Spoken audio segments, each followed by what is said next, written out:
Welcome to Market Buzz. I'm Greg Schnell, the Canadian technician and host of the Market Buzz. Each show we do a deep dive into different industries using weekly charts to see what is happening on a long timeline. Please follow me on Twitter at Schnell Investor, and you can also find my blogs on gregschnell.com as well as StockCharts.com. So this week I want to talk about prepping for the 2022 energy rally, and I know most people think the oil rally is already over, but I actually think there's quite a bit of upside left.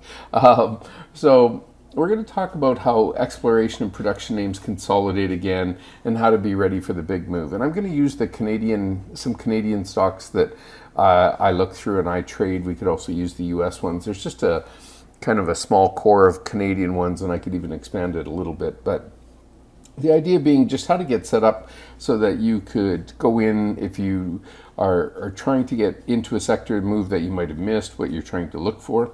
So anyway, that's what we're going to cover off today.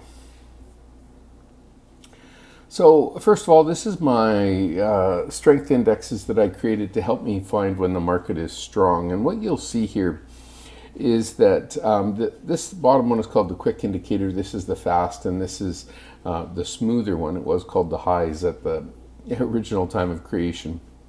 But what happened was, what you could see is these fast ones would start to move, but the big one, the longer, smoother index would stay muted. And so what we've got now, and the reason that this rally's got a lot more legs, is all three of these are in stride together up at a very high level, using the scale on the left-hand side on this middle panel.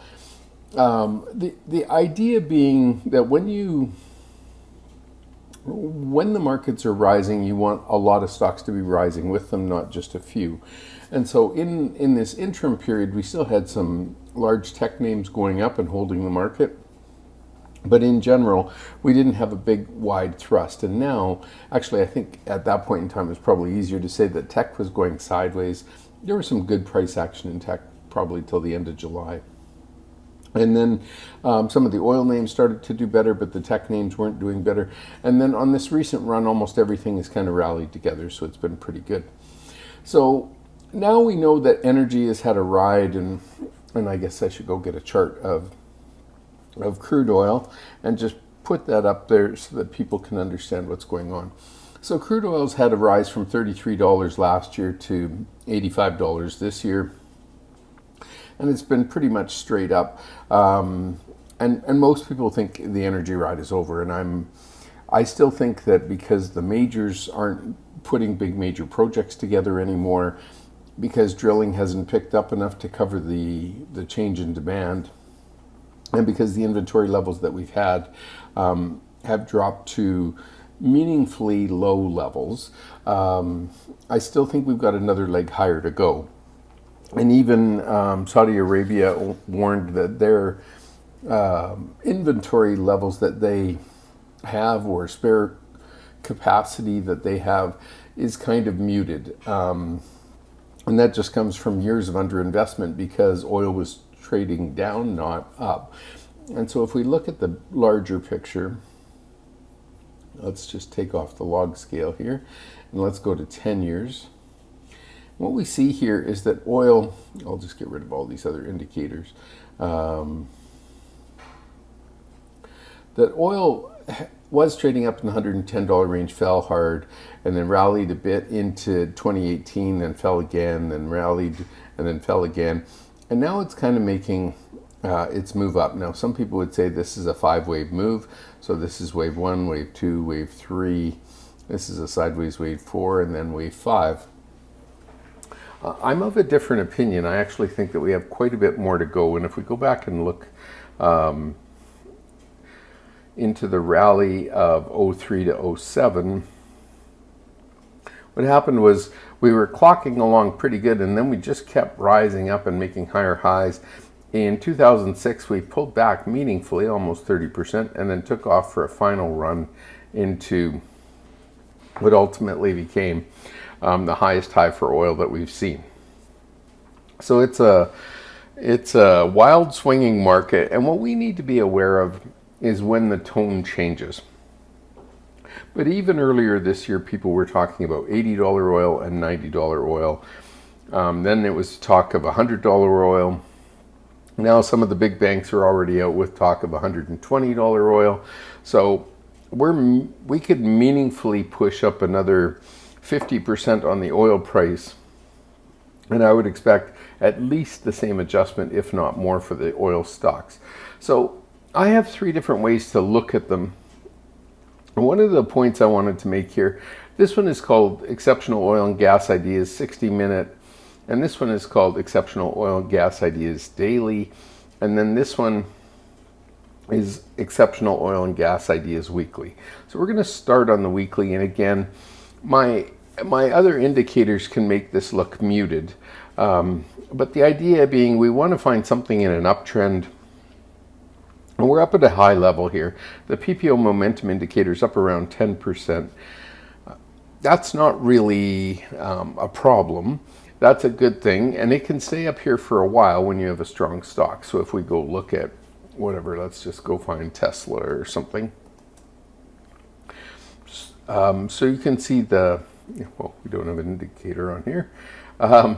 You can see on Tesla that the PPO indicator is just turning back up to 10. It was at 0, and it got all the way up to 30. Now, this is an exceptional stock in terms of price action. So it held up at these high levels for a long time and basically just kept moving higher, and now we're starting that ramp again. So the stock has moved quite a bit. My perspective on the oil stocks is that they've been going sideways for 3 weeks to a month now, depending on the chart you look at. And so one of the things I like to do when you're trying to find a new entry point is you want to be looking for the stock as it's breaking out or just as it's consolidated sideways. And there's some nice examples in here, which is the reason that we're using this particular list. So I'm on a 60-minute chart here. And there's two different things that you can think about when you're thinking about trend, and one of them is to just use shorter term moving averages, and that can help you fine tune things. So you want to stay above the 8 DMA or the 8 period moving average or the 20 period or the 100 period.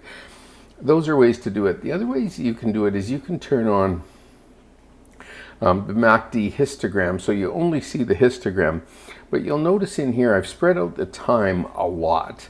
Rather than being 12, 26, and 9, I've made it 50, 100, and 9.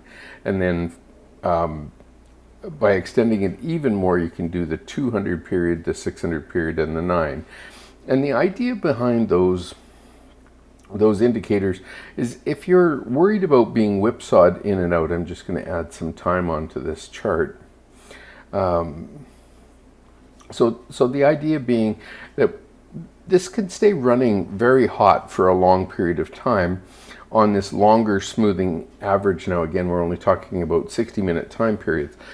But again, the idea is try to look for the trend setting up. So as an example, maybe you want to catch it just as all of these things are starting to turn above 0. So your PPO, in this case, I've got 12, 26, and 9, which is a typical setting for a MACD or the PPO, percentage price oscillator. And then the moving average convergence divergence indicator. If you set these at different time parameters, so here's 50 and 100, and here's 200 and 600. So if you've been deeply oversold in something that you think is about to go on its next run, you can just use a shorter term chart like this to help time your entry. You want to find something that pulled back. Now, if I go find this same stock, just see if I've got that one in this list. Sure enough, if that's the one I don't. So the point being, on this PPO momentum indicator for 12 weeks at a time, 26 weeks at a time, it's too smooth. It's not really giving you any signal other than you're in a big giant uptrend.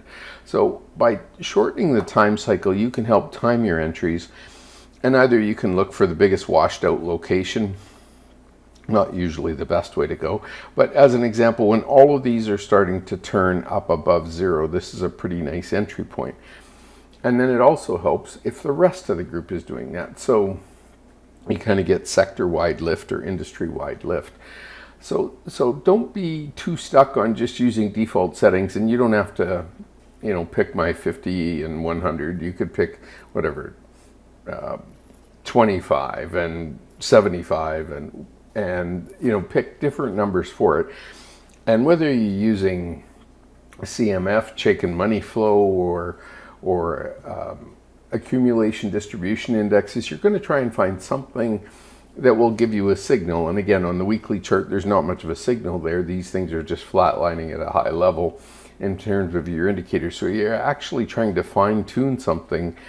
You want to go to a shorter term chart, even if it's just to time your entry, and then once you're in, you'll go back and trade off the longer term chart.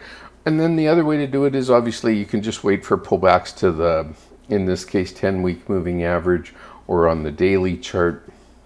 This is the 100-period moving average. Let's just add a little bit more time to this. And just say, okay, it never gets down to the 100, so that isn't going to help me much. But you could have used the PPO timing here when it just went positive on the daily chart. That would have been a good clue. And you can also see I've got these same indicators on the daily, and this red one has been hitting max for a long time. Maybe let's just add 1 year here. And then, so the idea being, this thing was barely positive all the way up until September, October, November last year. Then it started to break out to new highs, and it's been really building this big mountain of momentum. And again, that might just help smooth it out so you kind of stay in context. Things are going up if you don't mind the pullbacks, and that can help you stay in a trade where you might normally trade on a 60-minute chart or a daily chart, but you think there's a big uptrend. Getting something like this can actually help you, I'll call it, see that uptrend or hold through that uptrend. In the case of oil here back in 2020, the blue one had gone negative. The red one was positive, majorly positive at the end of 2019, and was drifting lower. And then in early March, it started to drop really hard. I'm not sure you want to wait that long, but it went below the 100-period moving average. You could pick different tools to represent your trading timeline. So are you 60-minute, are you daily, or are you weekly? And I think one of the difficulties is if you want to be a weekly trader and then all of a sudden the market rolls over quickly like it did in 2020, your weekly signals, by the time they fire off, the chart's damaged pretty significantly. If you're comfortable with that and you're just trying to catch the big trends in the middle and don't have a lot of time to trade, then a chart like this is going to work just great. And we can say, as long as it holds either the 50 period or the 75 period or the 100 period moving average, just pick one. Then you can do some analysis and say, do I want to stay in the stock? So so the idea here is just to try and help people who have trouble trying to figure out an entry or an exit, and what they're one of the conversations I had with a person who was trying to find new technical analysts to follow, his comment was, I'd like to do more entries and exit training rather than technical analysis. And so I think the important thing there is to figure out what your timeline is. So do you want to trade every day or every week or a few times a month or whatever? And so you're going to be looking for the big signals. I think when I'm getting ready to look for a move in a stock, I kind of want the whole sector to be trending up, or at least the industry group. And if that's going to happen, then I can also start to look to time my entries and get some peers that are moving at the same time. Now, I'm on this daily chart, and we could use different view all methods, right? We could just go into candle glance view as an example. And so the idea being, let me just zoom in on these so you don't have to look so hard. So here's a stock pretty much in an uptrend, and you're it's hard to find a place to enter, but what you're looking for is some sort of a pullback. In this case, I've got a 20-period moving average. And maybe it's when it pulls back to it, or if it gets below it as it goes back above it, you want to get back in. And that 20-period moving average is the center of the Bollinger Band. So that could be a nice way to trade this. So as an example, your entry is at the 20-period moving average because you think you're in a strong group, right? They're all going higher. And so as it pulls down, you're looking to get in and you're riding this higher. Now, let's just say that you use your 20-period moving average to get in and out. That can work. You're going to get the difference between here and miss the difference between, let's say, here and here. So you're probably giving up over $1 to try and get in here. So if you're using a downtrend line or an uptrend line or something, maybe that can help tighten your entries. All of those are choices that we get to make, but we're using something to help us. So in the backdrop, we know that this stock is in a big uptrend, and so now we're trying to find pullbacks within the uptrend. And again, you're looking for some sort of sideways consolidation, and as it consolidates and then breaks back out to the upside, you'd like to get on board. So when we go look at the candle glance view here and we roll through these, here's Birchcliff, and it's hung out sideways for almost a month. Now, let's just say it starts to go through the $7 level. Is that enough for you? I mean, it's plenty for me. Your PPO momentum indicator is about to turn up and cross. That looks pretty good. And as these stocks start to move, then you can be ready for that. So rather than having to, look real hard, you're going to stay in industry groups so you're comfortable to have a big upside opportunity to them, and then you're going to watch for breakouts. So same thing for Bonterra Energy. If it gets back through $7, maybe you're interested. Baytex has just been lifting time after time. Here's kind of a 2-week little consolidation range, and it'll probably just break out and do that again. So you can look and try and find handles like that.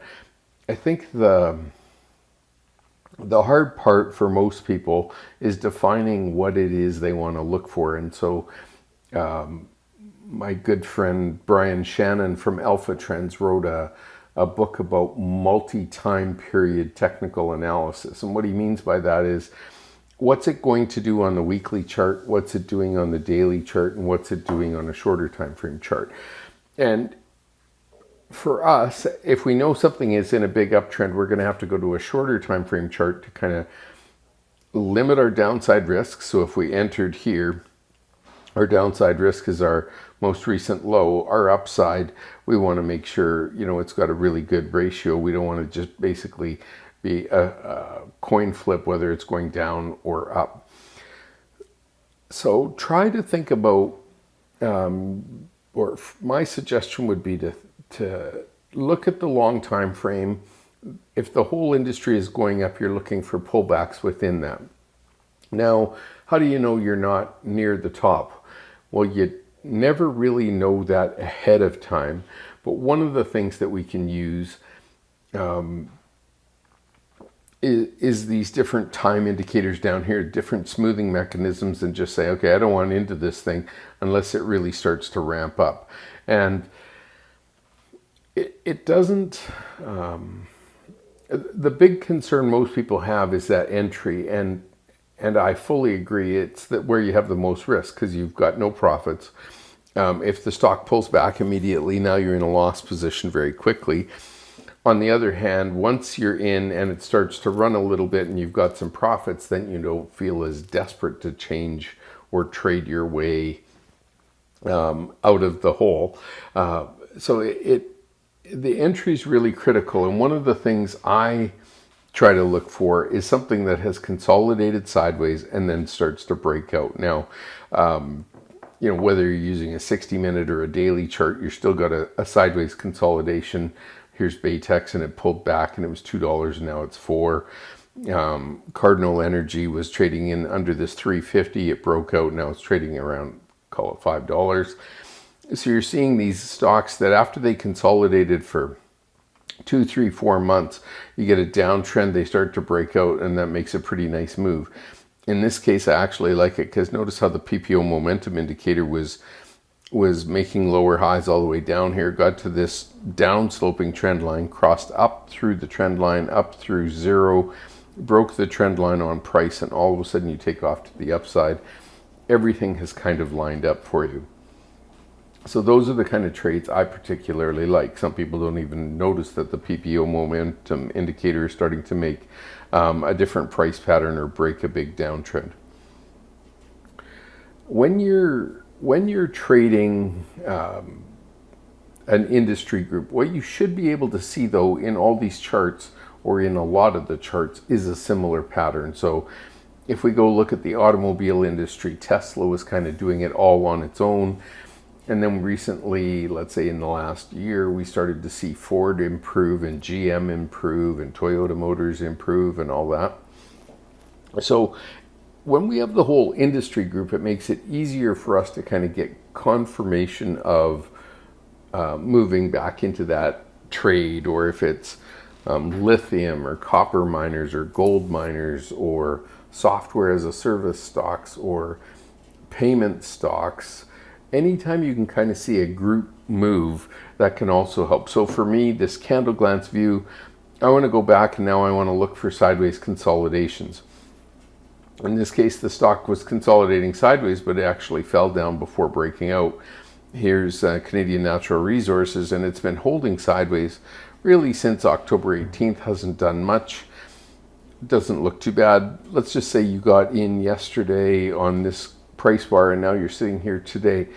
Well, yeah, the problem is now you're in a losing position because you bought on the push back up above this 53 level, and then today it drifts low, opens lower, oscillates around, but doesn't really get back above your entry.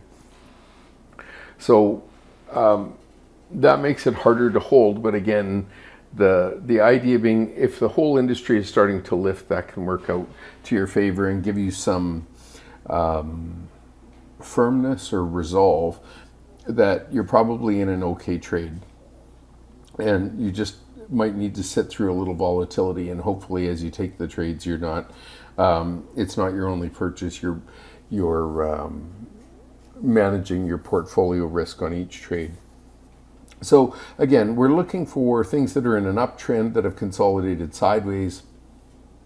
And when we see, here's Enerflex, and it's got a nice consolidation here, 2-3 weeks.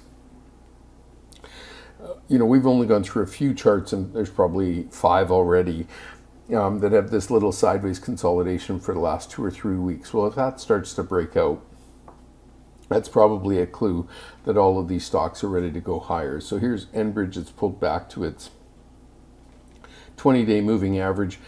It's been bouncing off of that all the way along here, so that makes it look like a pretty nice entry back to the upside. Here's Enerplus. It's consolidating for the last 3 weeks again and trying to push. Freehold Royalty rolling over a little bit. Gibson Energy had a really awful day, pulled down 4% or whatever. So that one doesn't look very good. Here's High Arctic. This one gapped up and then is consolidating in a tight pattern. Headwater Exploration. This one's been consolidating for roughly a month. Tried to break out yesterday, then pulled back today. So again, you're seeing the same confirmation of patterns over and over and over. Here's Kelt Exploration, consolidating really for the month of October, and now starting to break out to the upside. This looks pretty good. Mullen Trucking, consolidating sideways for months, breaks out to the upside and immediately fails and gives it back. As soon as you get that fail signal, you got to just say, okay, the breakout didn't work and I'm out, with hopefully as little loss as possible. And then you've got other stocks that are, they've been on literally riding a bullet higher. So it's $3 to $6. And even the consolidation here for October has an upslope on it. It's not really sideways. It's just got a lot of upward bias. Those are all different ways to try to help find the next breakout in oil stocks. So if we went and looked at the U.S. side, we probably see the same thing. I know Devon Energy has a a nice sideways consolidation that lasted almost the entire month of October. It's watching for those setups can really help us limit our risk and try to get a lot of stocks starting to move higher together. Here's Paramount. It was consolidating really for the month of October, and now all of a sudden it's thrusting. Yesterday it broke out. Today it pulls back, trades a little bit lower, and then takes off to the upside and closes on the highs. That's pretty nice. Pembina Pipeline with a downsloping flag. Prairie Sky. So you can either play these downsloping flags, or you can wait until they start to turn up and then take them on the breakout above the prior high. It really comes down to how you want to trade them. Now, that's all well and fine. That's for entries. Now, what happens if the trade breaks down? Let's go back to Gibson Energy or something like that. Where was Gibson? I think they're alphabetical. Here we are. Okay, so the stock is working its way higher. And again, you have to decide what's your risk. How much are you willing? It's never a sure bet that things are going higher. So how much are you willing to risk before you want to get out of the stock and say, I'm wrong? Well, let's use the Zoom panel. Maybe it's the prior 5 days trading range or 4 days trading range. And if it starts to go below the prior 4 days, then I want out. So nowhere here would you have been stopped out. Well, here you would have been out because you're below the prior 4 days. It breaks down, maybe you try to get back in here, pushes up for 2 days, comes down just to work you real hard because you bought a breakout, runs up, and then it's been continuously heading higher, and now all of a sudden it gives you this big down candle. So if that's starting to worry you, then maybe what you do is you put your stop at a 5-day low or something like that, and just kind of keep moving it up so that you're always making money as the stock moves higher. Trying to set your stop is one of the more difficult things because people don't want it to touch their stop and turn around and head higher. So I think what's more important is to look at the bigger picture. What is the direction of the trend? I guess let's go to this one. What is the direction of the trend? It's up.